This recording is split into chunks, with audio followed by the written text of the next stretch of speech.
Selamat sore, saudara. Saya akan mengajak kita membaca beberapa bagian firman Tuhan pada sore hari ini. Bagian yang pertama, ada 3 bagian saya akan ajak kita sama-sama melihat ya. Bagian yang pertama dari Perjanjian Baru, 1 ayat saja, yaitu dari Roma pasal yang ke-9. Roma pasal yang ke-9, ayat yang ke-13. Roma pasal 9 ayat yang ke-13. Seperti tertulis, Yakub kukasihi, Esau kubenci. Kalau kita lihat dalam footnote-nya, itu ada rujukan bahwa Roma 9:13 itu mengutip Maleaki. Ya, Maleaki pasal 1 ayat 2 sampai dengan 3 yang bunyinya ya kurang lebih sama ya. Bagian kedua dari Alkitab, kita akan ambil dari Kejadian pasal 25. Kali ini kita baca bergantian ya, sebab ini bagian agak panjang. Kejadian pasal ke-25. Kita akan baca ayat ke-27 sampai 34. Kejadian 25, 27 sampai 34. Saya akan baca bagian yang ganjil, nanti Bapak Ibu semua membaca bagian yang genap ya. Kejadian 25, 27 sampai 34. Kedua anak itu bertambah besar. Esau menjadi seorang yang pandai berburu, seorang yang suka tinggal di padang. Tetapi Yakub adalah seorang yang tenang pembawaannya, yang suka tinggal di kemah.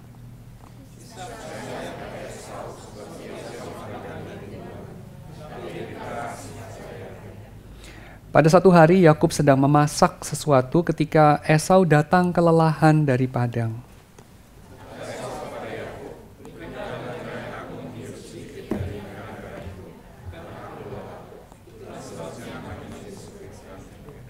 Namun Yakub berkata, "Jual dulu hak kesulunganmu kepadaku."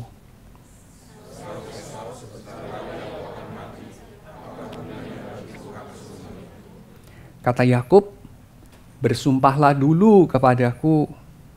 Esau pun bersumpah kepadanya dan menjual hak kesulungannya kepada Yakub.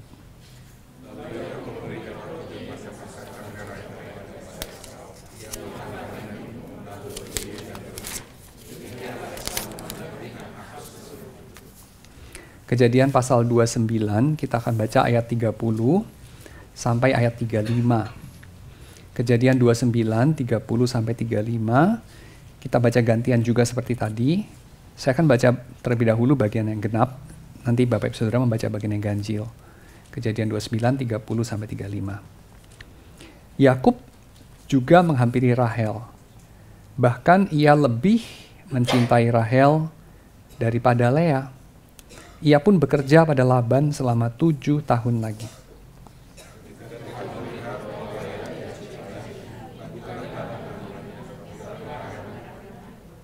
Lea mengandung lalu melahirkan seorang anak laki-laki.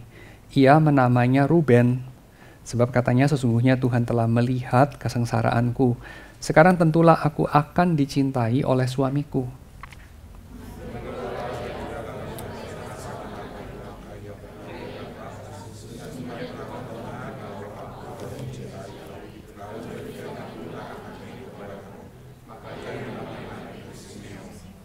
Ia mengandung lagi, lalu melahirkan seorang anak laki-laki. Ia berkata, "Sekali ini suamiku akan lebih terpaut kepadaku, karena aku telah melahirkan 3 anak laki-laki baginya." Itu sebabnya ia menamai anak itu Lewi.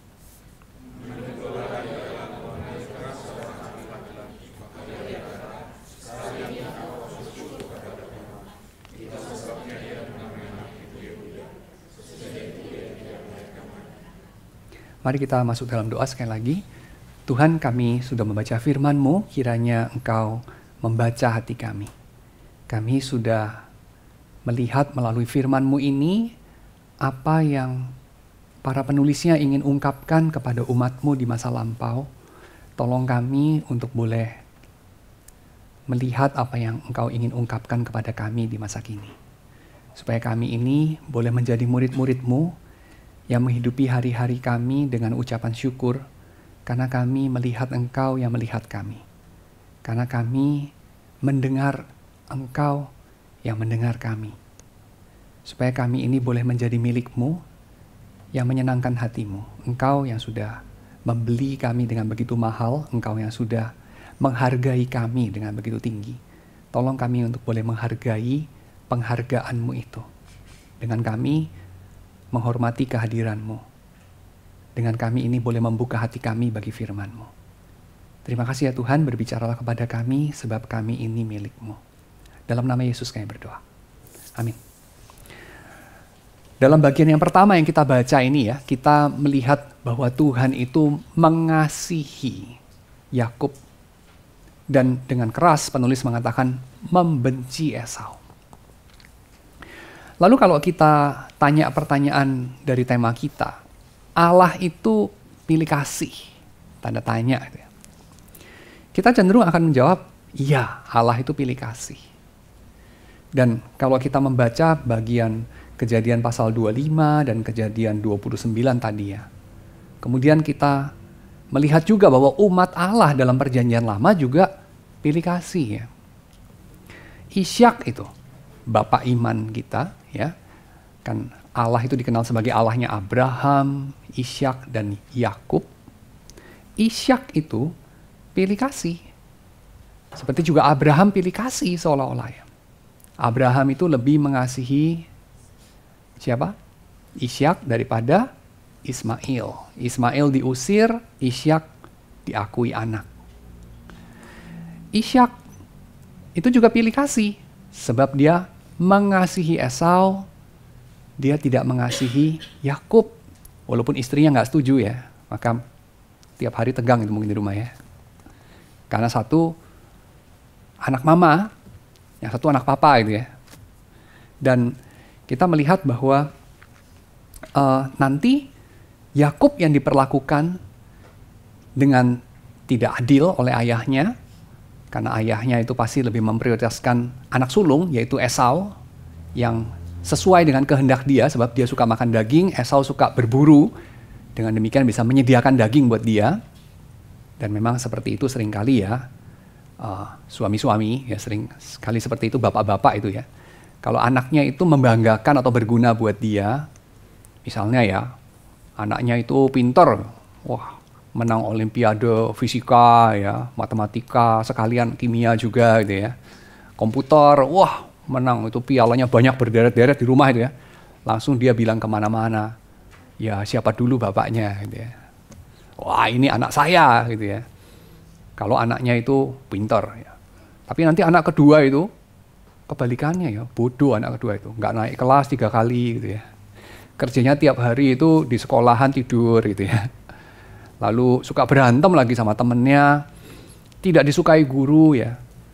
Ayahnya apa akan kemana-mana bilang, oh ini anak saya gitu ya. Mungkin tidak ya. Dia akan bilang, Ma, tuh anakmu urus, berantem lagi di sekolah gitu ya. Yang menghadap wali kelas, kamu aja, itu kan anakmu. Nah, kira gitu ya. Walaupun istrinya mungkin akan bilang, dan anakmu juga gitu kan. Jadi ya anak berdua lah ya. Tapi biasanya bapak-bapak itu ya, kalau bagus-bagus, anak saya. Ya, siapa dulu bapaknya gitu ya. Kalau jelek-jelek dia nggak akan bilang, siapa dulu bapaknya. Enggak. Tapi kalau jelek-jelek, mamanya tetap akan bilang, bagaimanapun ini jelek-jelek anak saya ini ya. Soalnya sudah 9 bulan itu ya. Dia mengandung, berusaha melahirkan pun bertaruh nyawa. Jelek-jelek, bodoh-bodoh, tetap anak saya. Itu ya, itu kasih ibu itu ada kelebihan di sana. Ya. Jadi kasih ibu itu apa adanya. Kalau kasih ayah, ada apanya. Ya. Kalau kamu punya sesuatu, baru papa mengasihi, menerima, bangga sama kamu. Tapi kalau mama ya, kamu itu memalukan ya, bikin repot. Ya mama tetap sayang ya, memang sedih ya. Tapi mama tetap sayang lah, bagaimanapun anak saya itu ya. Mama ya, bagaimanapun anak saya. Kalau papa, karena ada apanya, wah ini baru anak saya. Nah, kira-kira begitu. Lalu kita bilang ya, anak yang diperlakukan seperti itu dari kecil kira-kira tumbuh besar seperti apa? Dalam kasus Ishak, dalam kasus Yakub, kita tahu dia tumbuh seperti apa. Yakub yang diperlakukan dengan tidak adil oleh Ishak, kemudian memperlakukan anaknya juga tidak adil. Dia itu melakukan favoritisme ya, favoritism, dengan memprioritaskan anak dari istri kesayangan, istri yang dia prioritaskan di atas istri satunya, walaupun satunya adalah istri tua sebetulnya, yang ini istri muda, yakni anak-anak dari Rahel. Kita tahu Rahel melahirkan 2 anak bagi Yakub di masa tuanya. Karena Rahel itu mandul ya, sampai sudah lama sekali baru kemudian dia bisa melahirkan. Maka Rahel melahirkan Yusuf pada masa tua Yakub dan kemudian melahirkan Benyamin, lalu kemudian dia mati ya, mungkin karena sudah terlalu tua ya, melahirkan bahaya mati dia ya. Maka kita tahu bahwa Yusuf itu diperlakukan seperti biji mata dari Yakub itu ya. Yakub itu menganak emaskan Yusuf, dia memberikan jubah yang berwarna-warni katanya ya dalam beberapa terjemahan Alkitab, memberikan jubah yang indah. Itu jubah yang indah itu seperti apa nggak dicatat sama Alkitab sih, karena punya ornamen apa, warnanya bagaimana, bahannya apa nggak disebut ya. Tapi intinya mau dikatakan jubah yang indah itu adalah dia memberikan wewenang, otoritas yang lebih. Tapi kok kepada anak kecil, Yusuf yang tidak matang, yang sepertinya begitu penuh dengan dirinya sendiri, begitu penuh dengan egonya itu, besar sekali egonya itu. Dia mengatakan kemana-mana, saya itu bermimpi bahwa kita adalah berkas-berkas gandum dan berkas-berkas gandum saya itu tegak berdiri sementara berkas gandummu itu nunduk-nunduk sama saya, nyembah-nyembah berkas gandum saya. Lalu kemudian dalam mimpi yang kedua dia bahkan mengatakan ayahnya dan ibunya pun nyembah-nyembah sama dia. Wah, Yusuf ini diperlakukan sebagai anak emas, biji mata dari ayahnya, lalu besar kepala, lalu kemudian menimbulkan sakit hati, iri hati, dan kebencian dalam hati saudara-saudaranya yang lebih tua.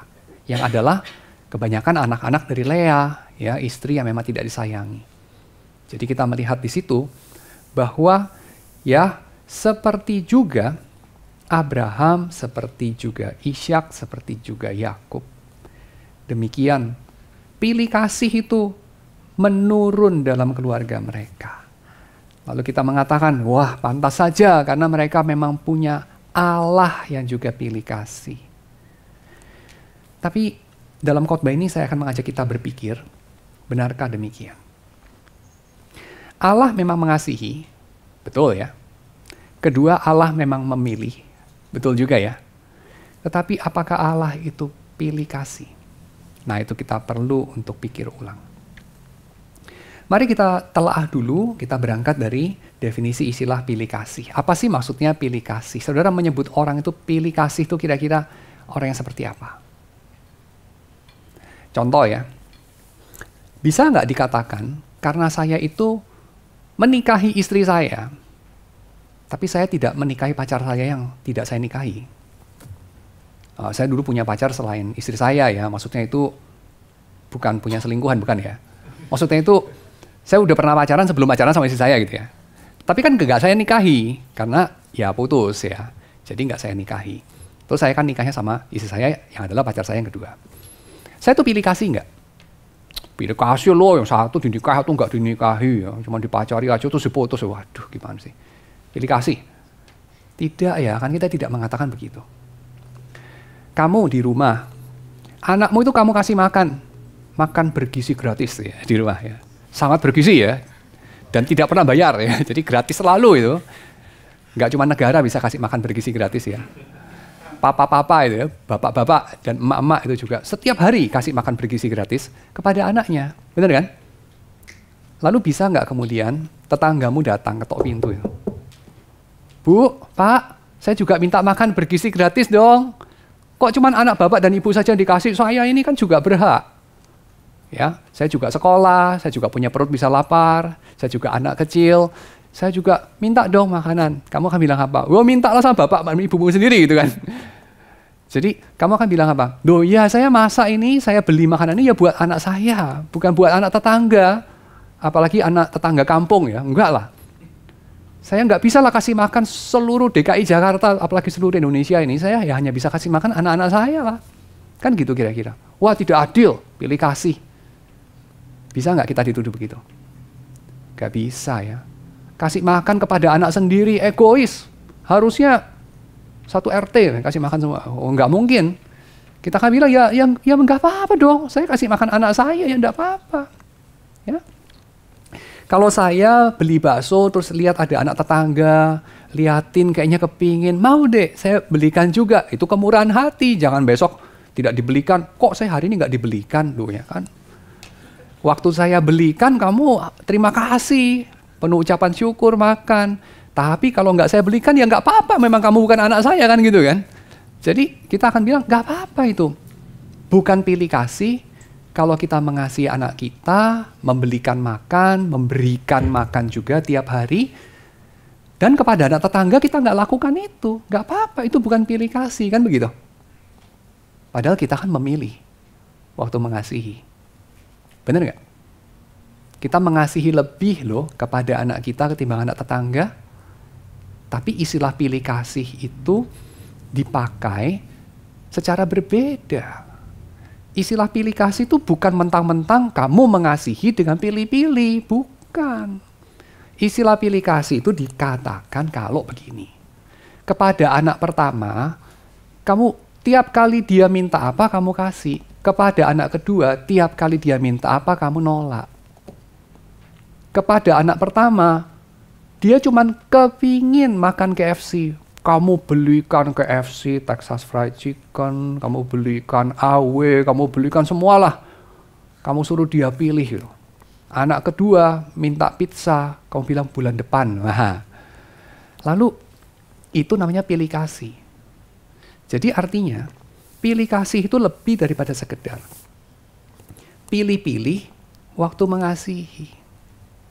Pilih kasih itu mengandung elemen dengan sengaja melakukan ketidakadilan dan menyakiti hati dan tidak peduli kepada kebahagiaan dan kebaikan dari orang yang ditolak kasihnya.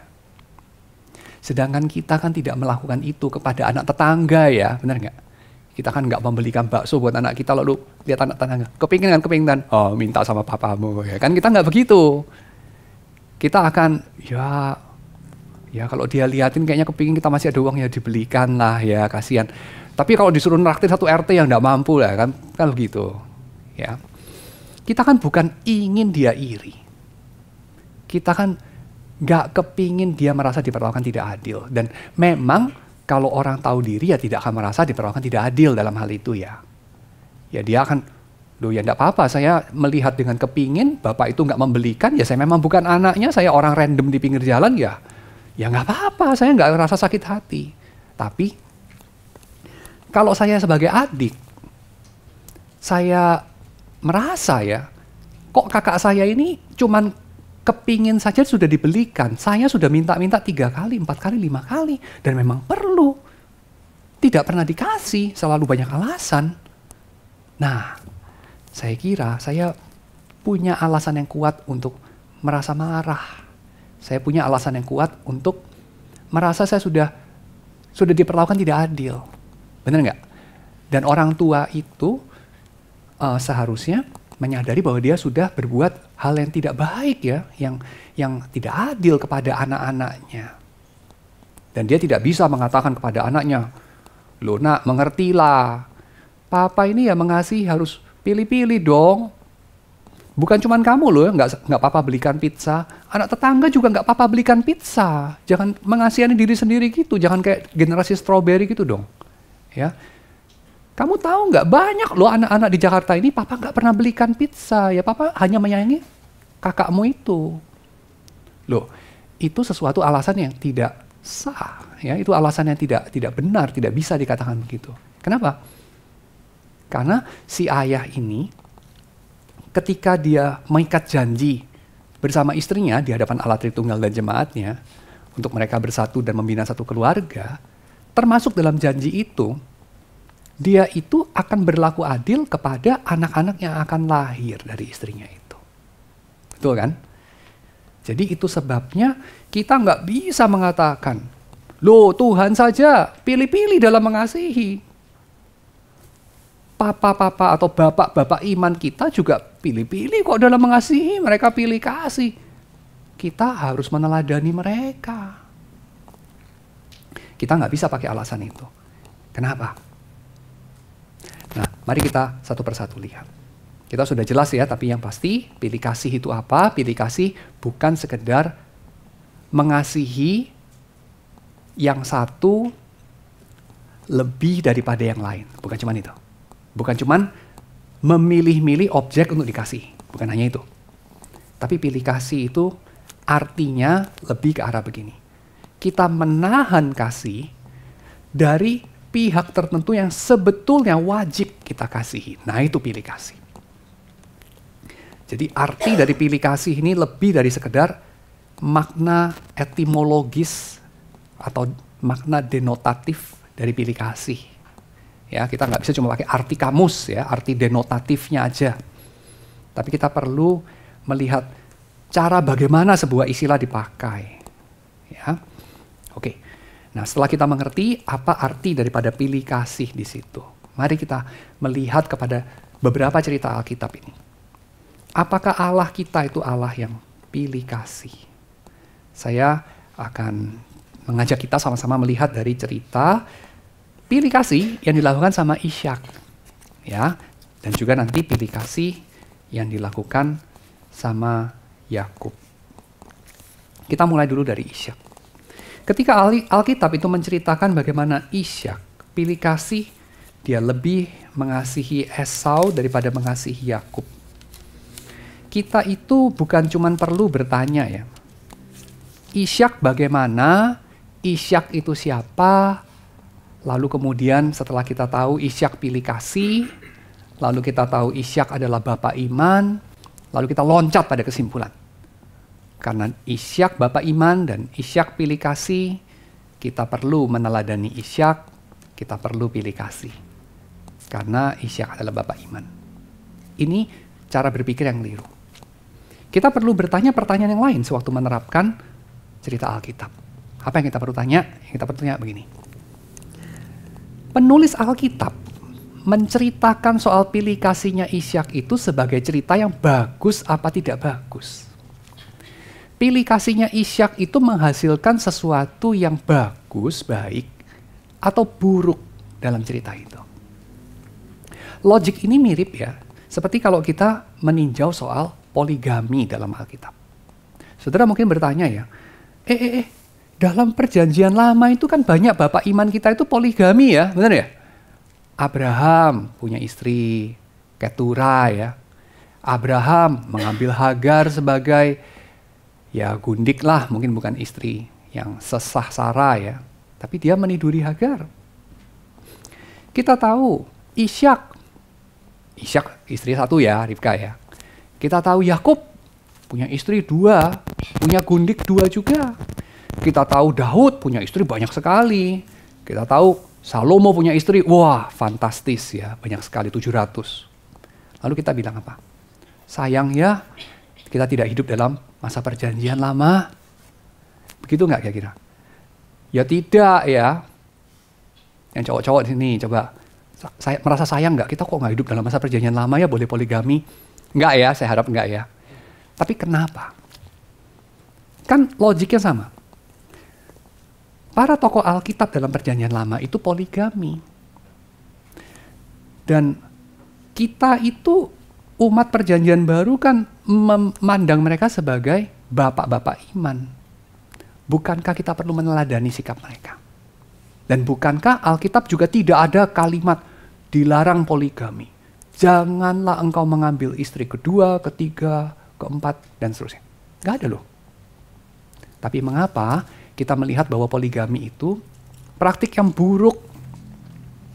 Dalam perjanjian baru kita juga melihat syarat penatua suami dari satu istri. Bukan suami dari 2 istri atau 3 atau lebih. Tapi suami dari 1 istri. Mengapa? Mengapa baru perjanjian baru? Dan kenapa Paulus itu bisa menafsirkan data-data Alkitab dalam perjanjian lama itu yang mengizinkan poligami, yang tidak ada larangan soal poligami. Kemudian dia simpulkan, tapi penatua gereja jangan poligami. Loh kenapa ini? Aneh sekali. Nah, saya kira jawabannya sangat sederhana. Karena kita tidak melakukan atau mempraktekkan Alkitab itu. Cuman sekedar apa yang tertulis secara eksplisit. Misalnya ya, jangan membunuh.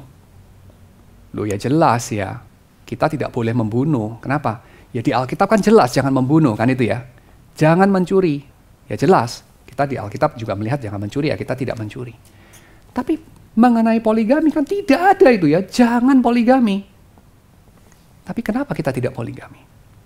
Jawabannya, karena Alkitab itu memberitahu kita cara hidup bukan hanya lewat peraturan yang eksplisit, tapi juga lewat cerita-cerita yang menceritakan kalau kamu mengambil jalan hidup tertentu hasilnya gimana. Kalau kamu mengambil jalan hidup yang lain hasilnya gimana. Itu yang diceritakan Alkitab.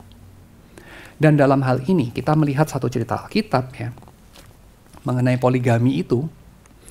Apa sih hasilnya Abraham mengambil Hagar sebagai istri? Atau hasilnya adalah muncul Ismail. Hasilnya adalah muncul pertengkaran antara dia dengan Sarah. Padahal Sarah yang minta itu. Sarah yang menyodorkan Hagar kepada Abraham. Tapi Sarah juga yang merengek-rengek di depan Abraham untuk mengusir Hagar. Lalu Abraham hatinya menjadi sebal kepada Sarah.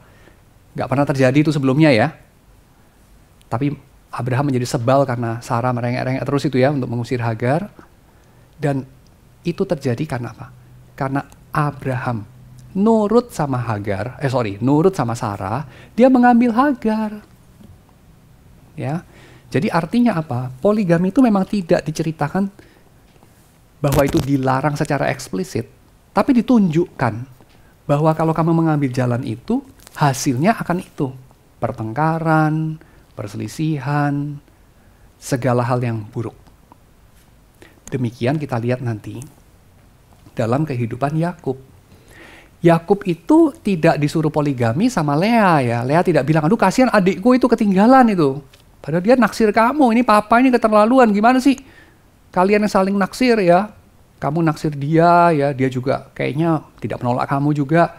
Kok malah saya yang dijadikan istri ini? Papa ini keterlaluan, coba ambil juga itu biar adil. Lea kan tidak bilang gitu ya. Jadi tidak seperti Sarah. Yakub itu dipaksa untuk poligami sama Laban, mertuanya itu, dan dia nggak suka. Dia itu dicurangi. Dia itu kerja 7 tahun itu demi Rahel. Tahun ke-7 dia mendapati dia ditipu. Yang diberikan kepada dia itu Lea. Lalu ketika dia protes, mertuanya itu bilang apa? Genapi dulu hari perkawinanmu, 7 hari. Genapi dulu, artinya apa? Kamu itu sudah tidur sama Lea ini. Genapi dulu 7 hari, betul-betul ambil dia sebagai istrimu. Baru saya kasih adiknya. Wah bayangkan ya, ini kamu beli Toyota dapat Honda, kira-kira begitu ya. Toyota, Honda masih agak mirip ya. Nggak tahu lah apa gitu ya. Beli Mercy dapat bajai, misalnya gitu ya. Sudah beli Mercy dapat bajai, dipaksa beli Mercy cicilan lagi 7 tahun lah, kira-kira begitu ya. Kerja rodi 7 tahun lagi gitu. Tapi dipaksa naik bajai dulu 7 hari, ya kira-kira begitulah ya. Nah ini tapi tentu sorry sama Lea ya. Tapi poin saya adalah bagi si Yakub menikahi Lea itu nggak kebayang buat dia. Dia nggak suka sama Lea, tapi dia dipaksa untuk itu. Ya, lalu apa hasilnya? Poligami yang dipaksa ini, hasilnya perselisihan antara Lea dan Rahel kan? Tidak pernah terjadi itu dalam cerita yang sebelumnya. Lea bertengkar dengan Rahel gitu ya, rebutan Yakub gitu, nggak ada itu. Jadi Lea sama Rahel baik-baik aja, gara-gara papanya nih Laban memaksa agar Lea nikah sama pacarnya si Rahel. Lalu kemudian paksa-paksa pacarnya Rahel itu kerja lagi sama dia 7 tahun. Kalau mau dapat Rahel, lalu Lea juga nggak boleh untuk dilepas. Akhirnya Lea sama Rahel yang tadinya baik-baik jadi berantem. Seumur hidup. Ya, seumur hidup Lea ingin mengalahkan Rahel, dan lebih tepatnya, lebih seringnya Rahel ingin mengalahkan Lea. Lea ingin mengalahkan Rahel dalam hal apa? Merebut cinta dari Yakub. Dan itu wajar sebenarnya. Lea itu kepingin dicintai aja, itu kan wajar. Dia itu istri loh. Ya, istri yang sah, istri pertama lagi, istri tua ya. Dia itu ingin dicintai gitu aja. Permintaan yang sangat-sangat biasa dan dia berhak untuk itu. Tapi gara-gara papanya itu paksa-paksa nikah itu ya, si suaminya itu ya memang gak cinta sama dia, gak bisa dipaksa-paksa cinta itu. Jadi dia ditempatkan dalam situasi yang sulit oleh orang lain, oleh ayahnya. Dan Rahel sekarang ditempatkan juga dalam situasi yang sulit.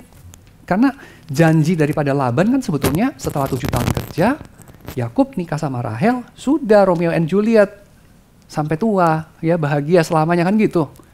Tapi itu nggak terjadi karena Laban ini nggak tahu gimana ya, otaknya itu banyak akal gitu. Mungkin dia mau cuci gudang atau apa ya. Ini Lea ini nggak laku-laku nanti ya. Jadi dia paketkan satu itu ya, buy one get one gitu ya. Ya kira mungkin begitu. Jadi wah ini bikin banyak masalah. Lalu kita bilang apa? Poligami boleh, itu buktinya Yakub boleh poligami. Wah kita keliru membaca cerita. Memang tidak ada, janganlah engkau poligami, nggak ada. Tapi diceritakan loh bagaimana poligami itu menjadi satu jalan hidup yang sangat-sangat penuh dengan masalah. Dan salah satunya adalah karena menerbitkan permusuhan, persaingan, perselisihan antar manusia. Dan perselisihan yang lebih sengit terjadi itu bukan antara istri sama istri, tapi antara anak sama anak. Dan kita tahu bahwa ini adalah satu kemajuan dalam tanda kutip ya, eskalasi konflik. Karena tadinya itu anak sama anak berkelahi itu walaupun lahir dari satu rahim yang sama. Yaitu siapa? Yaitu antara Kain sama Habel.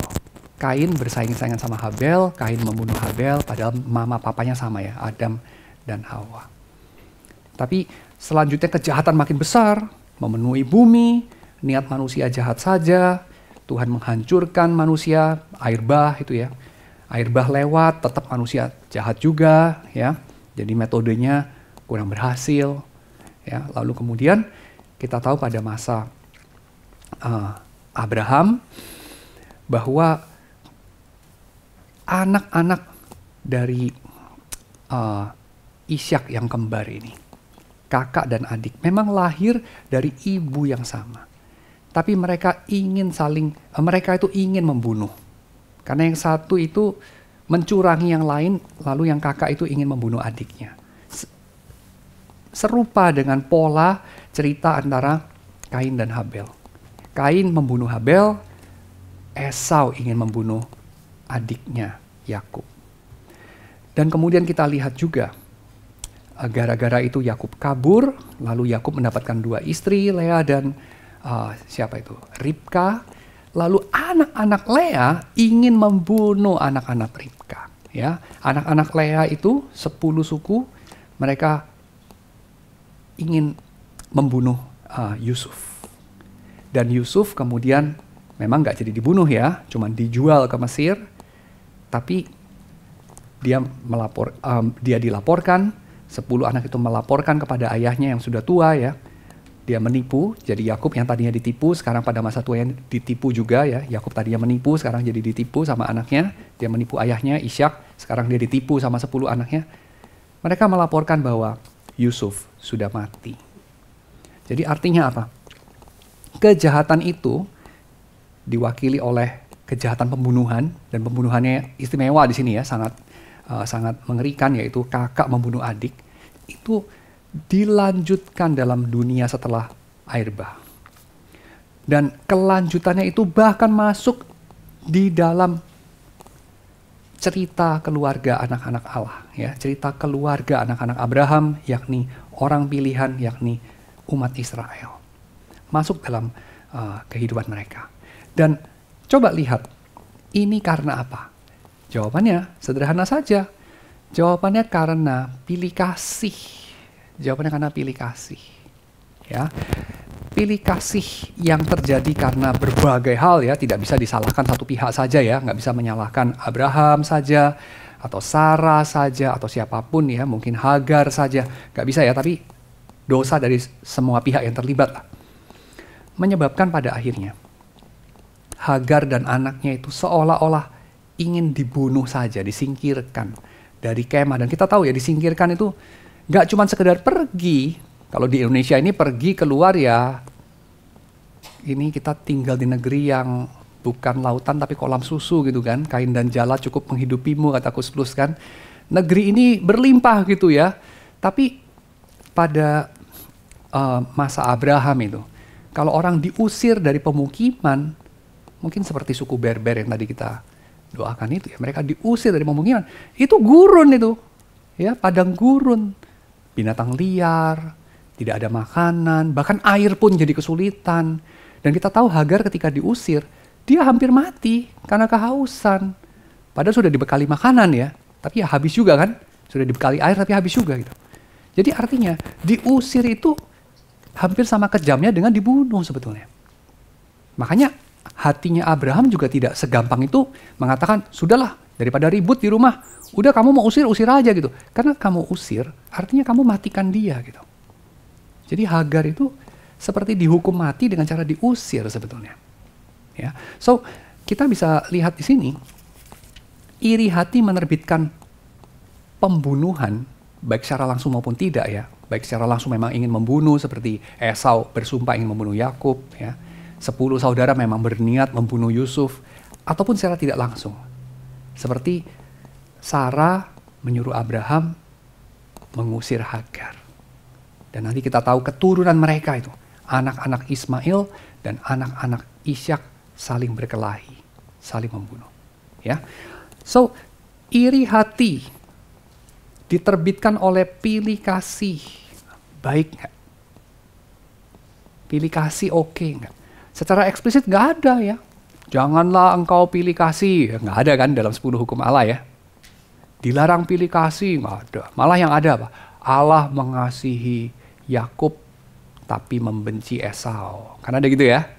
Yang ada Abraham dan Sarah menerima Ishak di rumahnya, mengangkatnya sebagai keturunannya sah, anak perjanjian, tapi Ismail diusir. Yang ada Ishak itu, dia mengasihi Esau, lalu kemudian tertipu sama Yakub, maka akhirnya berkat jatuh pada Yakub. Tapi berkatnya Esau, coba lihat, dia memberkati anak kesayangan dia, yang tadinya dia pikir berkatnya itu buat Esau. Anak kesayangan dia itu diberkati dengan apa? Tanah yang subur. Saudara-saudaranya melayani dia. Dan anak yang tidak dikasihi, coba berkatnya apa? Berkatnya nanti kita lihat ya, itu dia katakan kepada Esau. Karena kan berkatnya tadi yang bagus sudah jatuh kepada Yakub ya, sisanya ya kepada Esau. Tapi sebenarnya berkat yang kepada Esau itu untuk Yakub. Dan kita bisa lihat dalam Alkitab, berkat yang tadinya untuk Yakub itu apa? Kediamanmu akan jauh dari tanah yang subur. Engkau akan jadi hamba dari saudara-saudaramu. Lu. Engkau jadi budak gitu. Jadi pilih kasihnya Ishak itu pilih kasih yang kejam. Ya. Demikian nanti kita lihat pilih kasihnya Yakub. Dia itu mengangkat Yusuf, anaknya yang lahir dari Rahel, sebagai tuan atas kakak-kakaknya. Kakaknya itu nggak cuma satu loh, kakaknya itu banyak gitu. Ada 10 itu. Semua itu jadi hamba dia. Selagi dia masih hidup. Ya, jadi selagi si Yakub masih hidup, dia sudah mengangkat Yusuf itu jadi kepala atas semua saudaranya. Ini kan keterlaluan sebenarnya, menerbitkan iri hati dan kebencian, dan memang betul berbuah ya, mereka memang berusaha membunuh Yusuf. Gara-gara siapa? Siapa yang disalahkan? 10 saudara, lu jangan ngiri dong. Kan papa bebas-bebas aja mau mengasihi siapa. Itu hak prerogatif dia, jangan dipertanyakan. Kira-kira Alkitab mengatakan tindakan Yakub itu benar tidak dengan mengangkat Yusuf sebagai kepala atas semua saudara? Kira-kira Tuhan dalam penceritaan Alkitab berkenan tidak atas tindakan daripada Yakub di sana? Pilih kasih. kita tidak melihat loh di situ. Misalnya ya, lalu Tuhan melihat apa yang diperbuat Yakub itu baik adanya. Gak ada gitu kan? Atau lalu Tuhan melihat apa yang diperbuat Yakub itu jahat adanya atau jahat di mata Tuhan. Gak ada juga ya. Tapi secara tidak langsung diceritakan. Sama seperti ketika Tuhan melihat Abraham mengambil Hagar, Tuhan tidak bilang, lalu yang diperbuat Abraham itu jahat di mata Tuhan, cari masalah aja. Enggak loh. Lalu Tuhan juga tidak kasih komentar ya, atau penulis tidak kasih komentar apa komentar Tuhan. Ketika Yakub itu misalnya menerima syarat yang diberikan oleh Laban, ya. Dia tidak mengatakan pada Laban misalnya, kamu keterlaluan sih nipu saya, tapi saya ini cowok yang punya prinsip. Hati saya cuma satu, saya pautkan kepada satu perempuan, nggak bisa dua. Jadi saya dengan tegas menolak. Ya, saya akan bilang, kawinkan Rahel sama cowok lain aja. Ya, saya udah terlanjur nikah sama cicinya. Biarpun jelek, tapi ini istri saya. Saya tanggung jawab sebagai laki-laki. Dia nggak bilang begitu kan? Ya, dia nerima-nerima saja. Dan ketika dia nerima-nerima saja, Tuhan juga tidak mengatakan yang diperbuat oleh Yakub itu jahat di mataku. Nggak begitu. Atau yang diperbuat Yakub itu baik. Dia juga nggak bilang begitu. Kita harus menyimpulkan dari mana? Kita harus menyimpulkan dari jalan ceritanya. Dan jalan ceritanya jelas-jelas mengatakan apa? Bahwa kehidupan Yakub menjadi sangat rumit. Kehidupan Lea menjadi sangat rumit. Kehidupan Rahel menjadi sangat rumit. Dan kehidupan anak-anaknya menjadi neraka. Anak-anak Tuhan ini harusnya mengisi hidup mereka, hari-hari mereka, dunia itu, dengan kegembiraan, dengan ucapan syukur, dengan kasih. Tapi mereka mengisinya dengan apa? Sungut-sungut, kebencian, iri hati, dengan intrik, dengan kecurigaan, dengan kemarahan, dan akhirnya bermuara kepada pembunuhan. 10 anak itu ingin menyingkirkan Yusuf sampai ingin membunuh dia di sumur itu. Ya, dan kita melihat di sini jadinya, apakah jawabannya? Kita punya Tuhan yang pilih kasih, kita punya Tuhan yang memilih, kita punya Tuhan yang mengasihi, kita punya Tuhan yang memilih untuk mengasihi, tapi saya kira kita tidak punya Tuhan yang pilih kasih.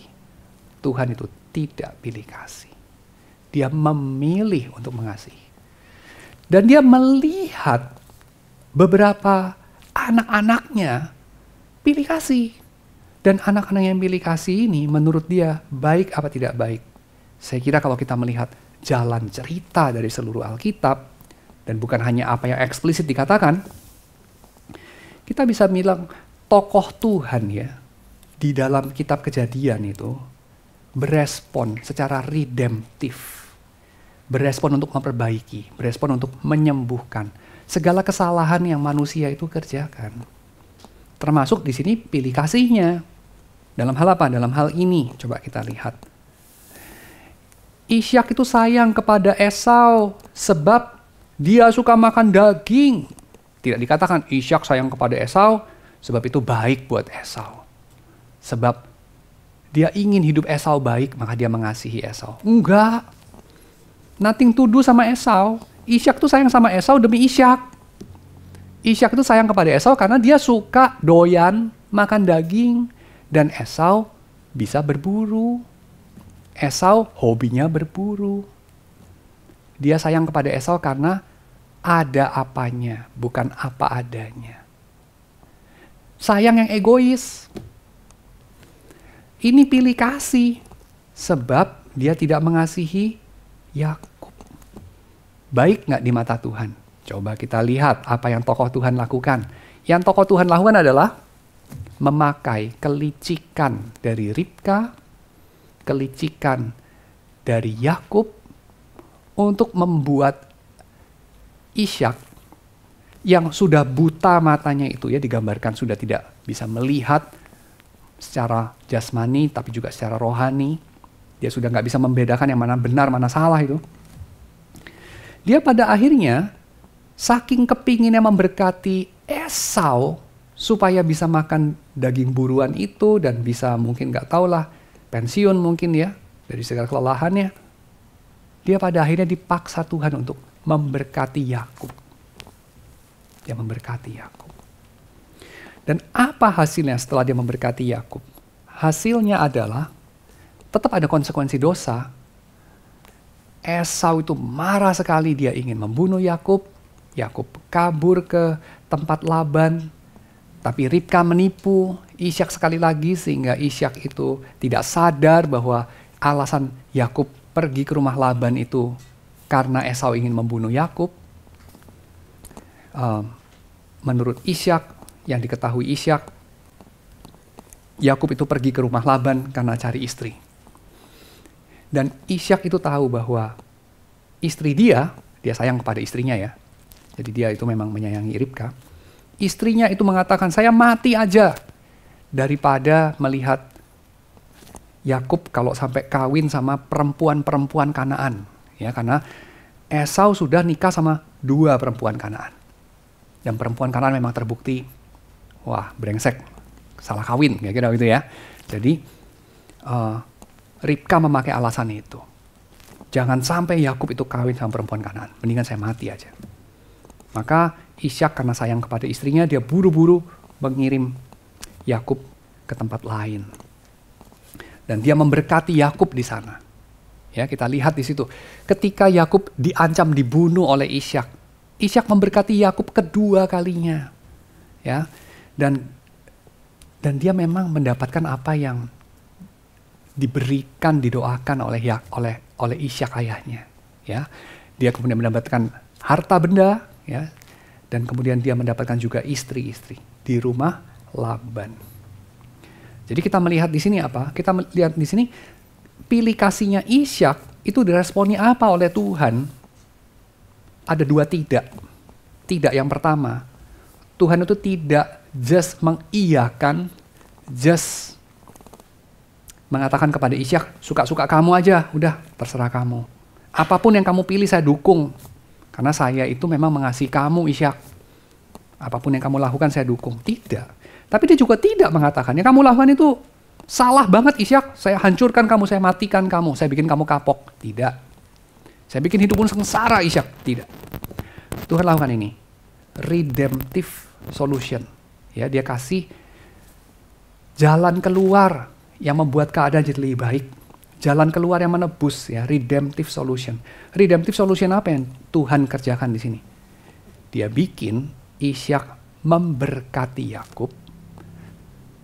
Tapi kemudian Ishak masih bersikeras dengan jalan yang lama, mengutuk Esau. Tapi Tuhan apakah mengabulkan kutukan itu? Esau tuh terkutuk nggak sih? Dia jadi hambanya Yakub nggak sih? Apakah Esau tinggal di tanah yang tandus, jadi jatuh miskin, begitu nggak? Enggak. Esau itu punya banyak menurut Esau. Ya, Esau itu diberkati oleh Tuhan. Yakub itu sogok Esau itu pakai harta benda itu banyak banget tuh. Kamu bisa hitung di situ, baca sendiri Alkitabnya nanti di rumah ya. Onta berapa banyak ya, lembu, domba, kambing itu kalau diuangkan itu banyak gitu. Dan zaman dulu itu mirip seperti dia bawa Land Cruiser, ya dia kasih Lexus, ya dia kasih apalah, BMW. Wah, dia kasih segala harta benda itu kepada kakaknya. Kakaknya just bilang, ngapain? Gue punya banyak. Nah, orang yang bisa bilang begitu tuh orang yang kayak gimana kira-kira? Yang punya banyak gitu ya. Bener nggak? Yang punya banyak dia. Dia bisa bilang kepada adiknya, udah simpan aja buat lo gitu. Nggak ada artinya ini. Saya punya banyak. Artinya Tuhan itu memberkati Esau. Ketika Ishak mengutuk Esau secara salah. Bukan dari keinginan hatinya. Dan Tuhan memaksa, mengkondisikan sehingga Ishak itu memberkati Yakub yang tadi dia mau kutuk. Ini redemptive solution. Jadi Tuhan tuh membelokkan keinginan hati Ishak yang ingin mengasihi Esau dengan mengorbankan Yakub. Sehingga dia memberkati Yakub dan juga memberkati Esau. Itu solusinya. Itu respon Tuhan dalam cerita ini. Yang kedua, ketika dosa itu bertambah besar ya dan menjalar terus, kita melihat bahwa Yakub itu pilih kasih juga kepada Lea dan Rahel. Kita tahu di satu sisi itu natural, kan Rahel dia nggak pilih. Kan memang ini hasil penipuan. Kalau kamu ditipu ya, beli handphone, beli harga mahal, nggak tahu 20 juta, dapatnya palsu gitu ya. Agak jarang sih ya handphone palsu, tapi misalnya begitu ya, terus nggak bisa dibalikin dan segala macam. Kira-kira hubungan kamu sama handphone itu gimana gitu? Kamu sayang-sayang tiap hari dilus-lus ya, dilap-lap. Enggak kali ya, kau pengen banting tapi kok beli juga mahal gitu, nggak jadi dibanting gitu kan. Tapi kamu jengkel sekali sama handphone itu. Tiap kali lihat, aduh, saya ditipu, saya bodoh gitu kan. Mungkin kamu mau jual itu handphone gitu kan. Karena ditipu itu. Nah, bayangkan ya, Lea dalam situasi yang sulit seperti itu. Tiap kali itu dilihat sama Yakub itu ingat saya ditipu, saya bodoh. Saya kenapa begitu bodoh? Situasi hidupnya begitu sulit. Tapi Tuhan berespon gimana? Ketika Tuhan melihat bahwa Lea tidak dikasihi, apa respon Tuhan? Dia membuka kandungan Lea. Lalu setelah Lea punya 1 anak, 2 anak, apakah dia bisa mendapatkan kasih dari suaminya? Lalu suami bilang, oh lu jelek-jelek tapi kayak kelinci, anaknya banyak, wah gue senang juga kawin sama lu, gak salah juga ya. Gitu gak kira-kira? Enggak, tetap dia tidak mengasihi Lea loh. Lalu apa respon Tuhan? Kasih Lea anak lagi. Lalu kemudian ketika Lea tidak bisa punya anak lagi, Tuhan bagaimana meneruskan pemeliharaannya kepada Lea. Ini yang terjadi. Ketika akhirnya Lea berhenti punya anak, setelah dia punya anak Yehuda dan dia mengatakan, aku kali ini bersyukur kepada Tuhan, jadi sepertinya dia sudah bisa menerima keadaan. Aku sudah kasih anak kepada suamiku 4 tetap tidak dikasihi, ya sudah aku terima saja, aku bahagia sama anak-anak aku sudah. Ya, aku besarkan anak-anakku ini saja sama Tuhan, sudah selesai. Ya, suamiku tidak mengasihi aku, bahkan kita tahu dari cerita ini bahwa Yakub itu tidak tinggal sama Lea, dia tidak serumah sama Lea itu, tidak satu tenda sama Lea. Ya, karena kita tahu dari mana? Ketika Yakub pulang dari padang, Lea datang nanti ya dalam cerita Ruben itu menemukan buah dudaim, episode yang berikutnya itu. Lea itu intercept Yakub yang lagi mau menuju ke rumah siapa? Ke kemah siapa? Ke kemahnya Rahel. Jadi artinya dia itu sudah tidak tinggal satu tenda sama Lea setelah Lea itu melahirkan Yehuda. Tapi persaingan antara Lea dan Rahel itu berlanjut lewat proksi mereka ya. Jadi proxy war itu. Proksi mereka siapa? Zilpa dan Bilha. Zilpa dan Bilha ini menjadi minion-minion yang berkelahi atas nama nyonya-nyonya mereka itu. Mereka bersaing-saingan melahirkan anak, berlomba-lomba banyak-banyakan, tapi memang tidak seorang pun melahirkan anak lebih banyak dari Lea ya. Nah itu. Tapi walaupun mereka berespon lagi, terpancing lagi, ke-trigger lagi untuk bersaing-saingan itu ya, Lea dan Rahel memperebutkan kasih dari Yakub, kita lihat pada akhirnya Tuhan berespon membela siapa lagi? Tuhan berespon itu mendengarkan Lea. Dia berespon dengan apa? Dia berespon dengan memberikan buah dudaim, ditemukan secara tidak sengaja, itu buah yang dipercaya bisa membuat seorang perempuan jadi subur. Lea arguably jadi nggak subur setelah melahirkan Yehuda. Lalu Ruben yang sudah jadi besar ya, nggak sengaja ketemu buah dudaim, dia bawa kepada mamanya. Tapi Rahel melihat hal itu dan meminta buah itu. Dan Lea menjadi marah, enough is enough gitu ya. Dia nggak pernah meledak kepada adiknya, nggak pernah ditunjukkan sungguh-sungguh itu ya, iri hatinya dan segala macam. Tapi hari itu dia meledak. Hari itu dia bilang, nggak cukup kamu ambil suami saya. Sekarang saya cuma punya buah ini dari anak saya, kamu mau ambil juga. Lalu coba lihat apa kata dari jawaban dari adiknya. Adiknya bilang gini. Saya beli buah ini. Dengan apa? Dengan dia. Tidak disebutkan namanya. Dengan Yakub atau dengan suami kita. Nggak disebut begitu loh. Dengan dia. Kamu boleh tidur dengan dia ganti buah ini. Bayangkan. Si Rahel itu sudah jadi germo sekarang. Dia jual suaminya kepada kompetitor ya, kepada Lea itu. Untuk mendapatkan obat kesuburan. Wah, ini kan luar biasa. Kita bisa lihat motif ini loh. Dia merengek-rengek kepada suaminya, beri aku anak, kalau enggak aku mati. Suaminya yang menyayangi dia jadi sebal sama dia. Suaminya mengatakan, memangnya gue Tuhan bisa kasih kamu anak gitu kalau Tuhan nggak kasih anak. Kita lihat itu ya pertengkaran mereka yang pertama itu kan. Lalu di sini juga sama kita melihat bahwa apa? Bahwa Rahel itu just menjual Yakub demi dia menang persaingan sama Lea. Ya. Dan coba kita lihat dalam adegan selanjutnya. Apa yang dilakukan Tuhan? Tuhan membuat Lea melahirkan. Ya, jadi malam itu Lea yang tidak makan buah itu, dan ingat ini ya sudah bertahun-tahun ya, dia gak bisa lagi melahirkan setelah melahirkan Yehuda, dia perangnya lewat proxy war itu ya, proxy war lewat budaknya itu. Dia itu bisa melahirkan dalam usia yang sudah lebih tua tentunya ya, sudah tidak sesubur dulu, tapi dia bisa melahirkan. Tuhan memihak siapa? Tuhan mendengar penderitaan Lea. Tapi yang indah di sini, Tuhan itu mengasihi Lea bukan at the cost of, bukan dengan mengorbankan Rahel. Jadi Tuhan itu pilih kasih enggak? Coba Anda jawab sendiri. Kalau Tuhan pilih kasih, dia akan bilang, Yakub ya, mengasihi Rahel ya, mentang-mentang cakep ya. Lea disia-sia. Gua tunjukin, gua kasihi Lea. Oh ya, Rahel gua habisin. Biar tahu rasa lu, perang sama Tuhan, menang siapa gitu ya. Tuhan nggak begitu loh. Dia mengasihi Lea karena Lea tersingkirkan. Dia mengangkat Lea karena Lea direndahkan. Tapi dia tidak melupakan Rahel. Dia mengingat Rahel. Karena dia mengerti lah. Rahel itu ya wajar begitu. Ya, memang dia cantik, memang dia disukai, memang pembawaannya positif ya. Beberapa anak itu kan memang dari kecil cenderung lovable, ya lovable, huggable, kissable betul ya. Tapi beberapa anak yang lain nyebelin kan gitu. Jadi beberapa orang itu ya just exist aja udah nyebelin. Beberapa orang yang lain just exist aja udah nyenengin. Itu kan you cannot help it ya. Itu kan kamu nggak pilih gitu loh. Kamu terlahir begitu kadang-kadang, gitu ya. Cara ngomongnya, mimik mukanya, beberapa orang itu pengen tabok kita.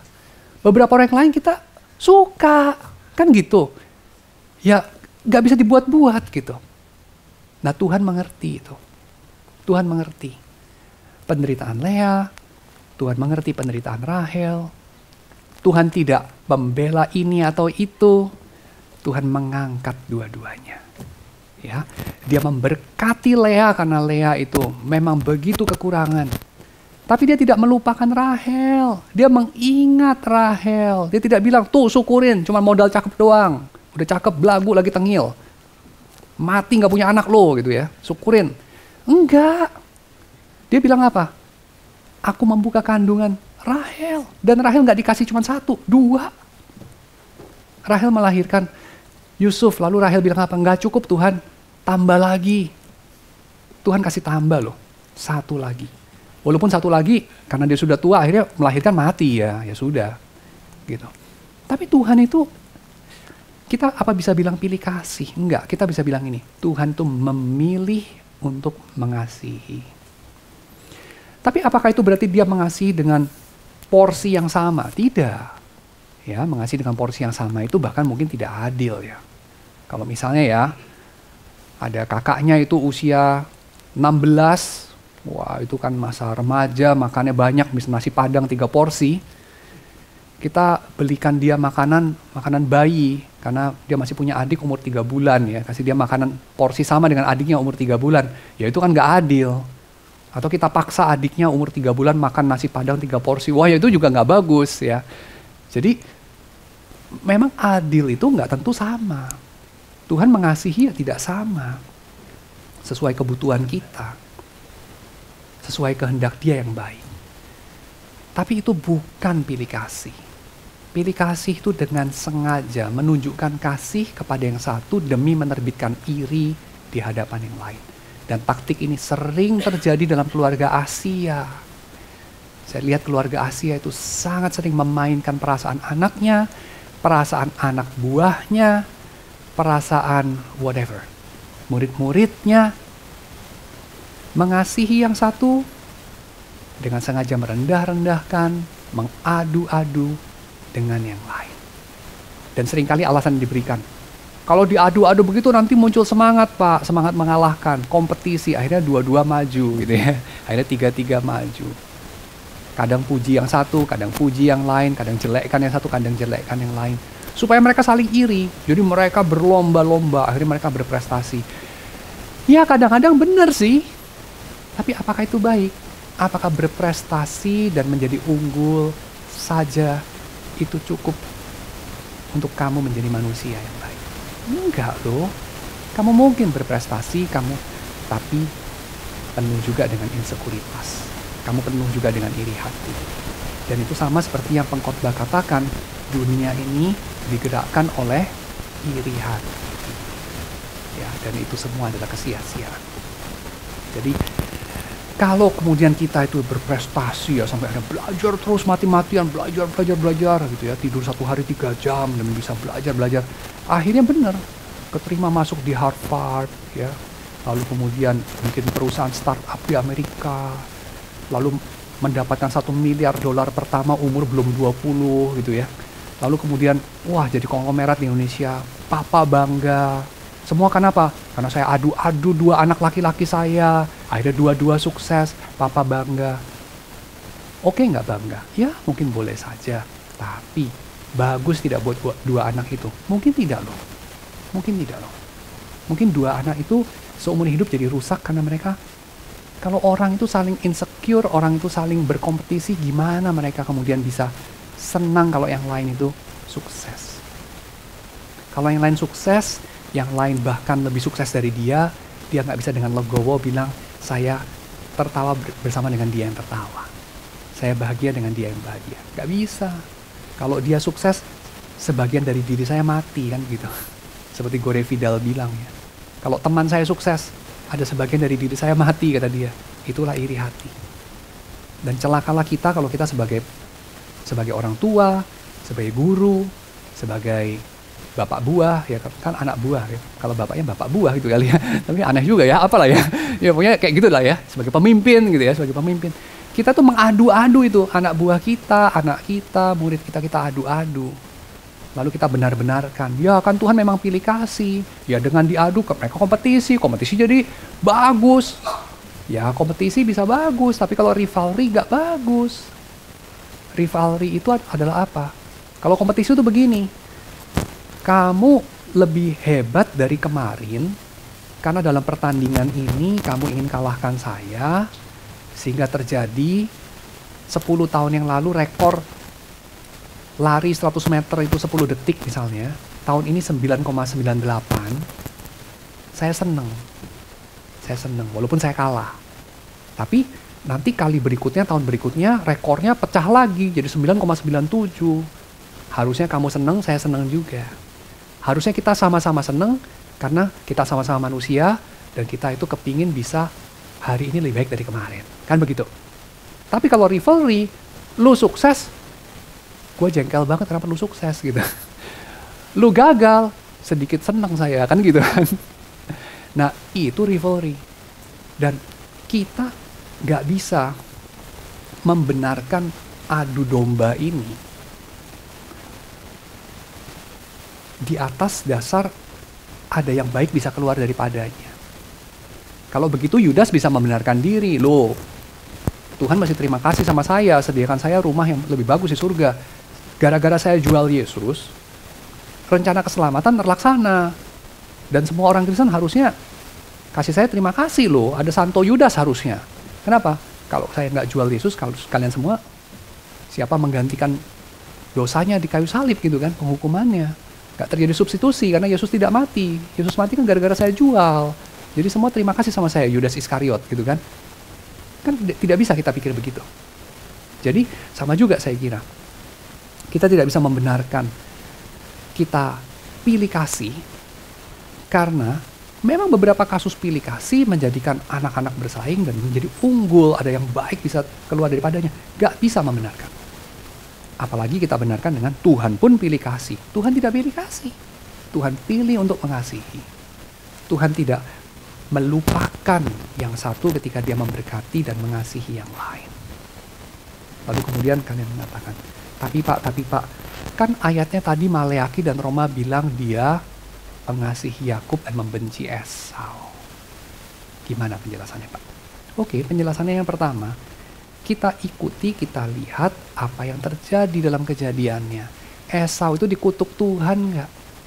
Menurut cerita kitab Kejadian nih, sampai Ishak mati, Yakub dan Esau ada di sana menguburkan ayahnya sama-sama. Ketika Yakub pulang, Esau yang tadinya 20 tahun sebelumnya bersumpah ingin membunuh Yakub ketika ayahnya mati, memang ayahnya belum mati ya waktu itu ya. Dia tidak bilang, oh tengil ini muncul lagi nih, sini gue jitak dulu, udah 20 tahun gak ketemu gitu kan. Enggak. Dia peluk, dia bertangis-tangisan, dia udah lupa semua itu. Masa lampau itu, dia sudah lupakan. Dia mengampuni Yakub. Ya. Jadi, ya kita bisa melihat di sini bahwa apakah respon dari Tuhan itu membenarkan urusan persaingan, urusan iri hati ini, urusan pilih kasih ini? Tidak loh, tidak. Ya, dia tidak membenarkan itu.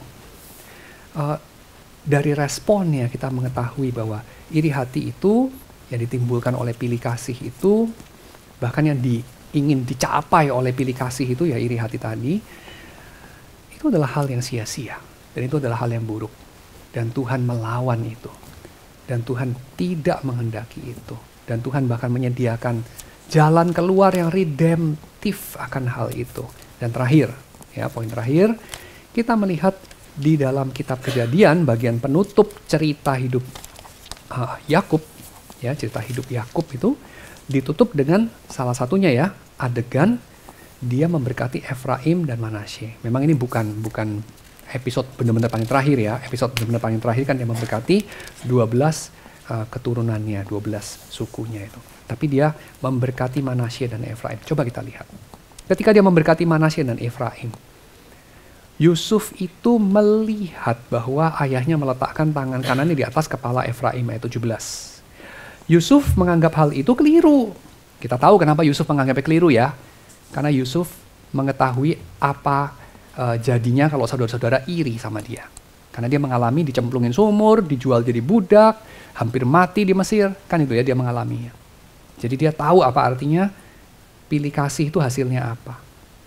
Itu sebabnya dia memegang tangan ayahnya untuk dipindahkan dari atas kepala Efraim ke atas kepala Manasye. Dia ingin menyudahi segala pilih kasih ini. Katanya kepada ayahnya, jangan demikian ayahku. Sebab inilah yang sulung, letakkan tangan kananmu di atas kepalanya. Tapi ayahnya menolak. Ya, jadi seperti Tuhan mengizinkan pilih kasih lagi nih. Ya, tapi ayahnya menolak. Tapi ada yang berbeda di sini. Ayahnya menolak, katanya apa? Aku tahu anakku, aku tahu ia juga akan menjadi satu bangsa dan menjadi besar. Namun adiknya akan lebih besar daripada dia dan keturunan adiknya itu akan menjadi sejumlah besar bangsa. Lalu ia memberkati mereka pada waktu itu. Katanya, dengan menyebutkan namamu lah, orang Israel akan memberkati. Demikianlah, Allah kiranya membuat engkau seperti Efraim dan seperti Manasye. Demikianlah ia menempatkan Efraim lebih utama dari Manasye. Tapi, apakah dia menempatkan Manasye sebagai korban dari Efraim? Sebagai makanan bagi Efraim? Apakah dia mengalahkan mengalahkan Manasye supaya Efraim menang? Tidak. Kasih yang pilih kasih menjadikan relasi yang predatoris. Apa itu predatoris? Seperti predator ya, kita tahu ya. Kalau ada macan makan kelinci, perut macan jadi gendut dikit, kelincinya jadi hilang karena pindah ke perut macan. Ya, itu namanya predatoris. Kalau kita ngalahin orang lain jadi kempes egonya, jadi minder dia. Kita kalahin dia sekali, 2 kali, 3 kali, makin lama dia makin kehilangan percaya diri. Tapi kita makin bertambah percaya diri. Kenapa? Udah kalahin 1 orang. Kurang cukup percaya dirinya, kalahin orang kedua gitu ya. Terus orang kedua minder lagi. Kalian orang ketiga, kalahkan 300 orang. Lalu kemudian dunia ketambahan 300 orang minder, tapi ego kita meningkat 300 kali lipat. Kita jadi super pede karena udah mengalahkan 300 orang. Nah itu predatoris. Itu logik yang Tuhan gak pakai. Tuhan tidak menurunkan Manasye demi menaikkan Efraim. Ya, Yakub memberkati Efraim dan Manasye, dan itu mengikuti logik daripada apa? Tuhan memberkati Ismail, tapi tidak melupakan, Tuhan memberkati Ishak, tapi tidak melupakan Ismail. Tuhan membuat Ismail menjadi bangsa yang besar juga. Betul ya? Apakah Ismail dibunuh sama Tuhan di padang gurun? Atau dibiarkan mati di padang gurun? Enggak loh. Tuhan tuh berjanji, memang dia tidak akan menjadi umat pilihan. Memang dia itu akan tidak mewarisi janji kepada Abraham. Tapi dia juga akan kuberkati. Itu janji Tuhan. Demikian dengan nanti kita lihat anak-anak Lea dan anak-anak Rahel. Original plan dari Yakub itu apa? Yusuf jadi kepala, lainnya jadi budak. Yang Tuhan akhirnya kerjakan apa? Salah satu anak Lea, anak nomor 4 lagi ya, orang Chinese 4 angka sial ya. Tapi anak Lea nomor 4 itu, jadi kepala dia. Dia jadi yang sulung sekarang. Siapa? Yehuda. Tongkat kerajaan tidak akan berlalu dari Yehuda. Daud lahir dari keluarga Yehuda. Yesus lahir dari keluarga Yehuda. Yehuda anak siapa? Anak Lea. Anak Lea. Ya, dan terakhir nanti kita lihat Yakub itu ketika dikubur, dia dikubur bersama siapa? Bukan bersama Rahel. Dia dikubur bersama Lea.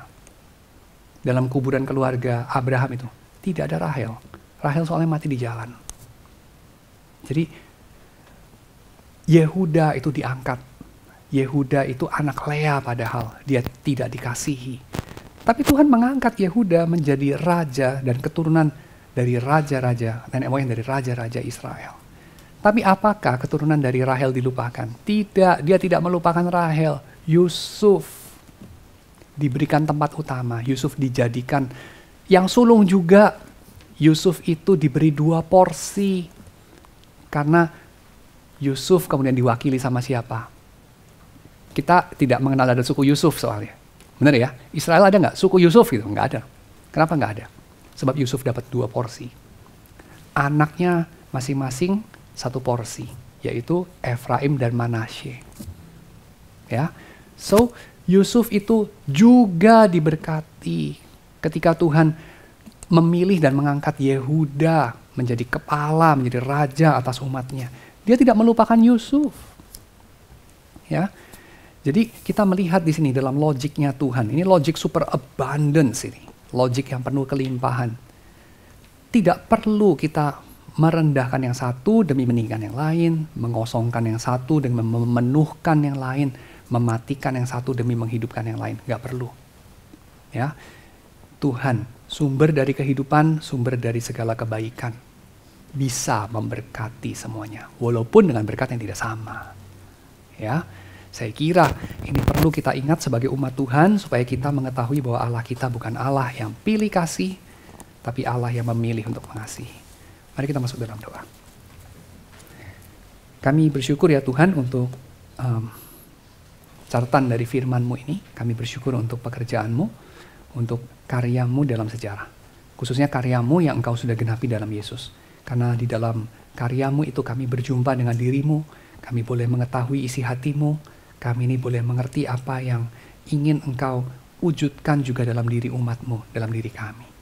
Supaya kami menghidupi hidup yang berkelimpahan, kami boleh menghidupi hidup yang penuh dengan kegembiraan dan ucapan syukur, sehingga kami ini boleh menjadi umat yang membawa terang-Mu kepada bangsa-bangsa, mengisi bumi ini dengan shalom, sehingga nama-Mu boleh ada di tengah kami sebagai satu kemuliaan, sebagai satu kehormatan di tengah bangsa-bangsa.